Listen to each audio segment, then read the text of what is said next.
നമ്മുടെ ജീവിതത്തിൻ്റെ പുതുമ നഷ്ടപ്പെടുത്തി കളഞ്ഞതും അനേകവിധമായ പ്രതിസന്ധിയിലേക്ക് നമ്മളെ കൊണ്ടെത്തിച്ചതുമായ പാപത്തിന് പരിഹാരം കർത്താവായ യേശു ക്രിസ്തു തൻ്റെ ക്രൂശ് മരണത്തിലൂടെ ചെയ്തിട്ടുണ്ട്. ഇന്ന് നാം അത് പ്രയോജനപ്പെടുത്തുവാൻ വിശ്വസിക്കുക മാത്രമാണ് ചെയ്യേണ്ടത്. നമ്മുടെ സ്വയപ്രയത്നങ്ങൾ അതിനാവശ്യമില്ല. യേശു ക്രിസ്തുവിൻ്റെ ക്രൂശിലെ പ്രവൃത്തിയെ അംഗീകരിച്ച് അതിൽ ആശ്രയിക്കുക മാത്രമാണ് നമുക്കിന്ന് ചെയ്യുവാനുള്ളത്.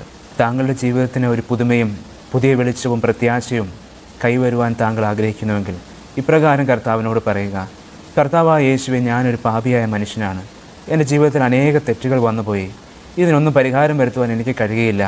എന്നാൽ പരിഹാരം ചെയ്യുവാനായി അവിടുന്ന് ഈ ലോകത്തിൽ വന്നതിനും എൻ്റെ പാപങ്ങൾക്കുള്ള ശിക്ഷ എനിക്ക് പകരമായി അനുഭവിച്ചതിനും ശിക്ഷയേറ്റ് മരിച്ച് ഉയർത്തെഴുന്നേറ്റിനും നന്ദി കർത്താവേ. അങ്ങയെ ഞാൻ എൻ്റെ രക്ഷകനായി എൻ്റെ ദൈവമായി ഞാൻ അംഗീകരിക്കുന്നു എന്ന് പറയുക. ആ നിമിഷം തന്നെ ദൈവമകൻ എന്ന സ്ഥാനത്തേക്കും സ്വർഗത്തിൻ്റെ അവകാശത്തിലേക്കും താങ്കൾ പ്രവേശിക്കുകയായി.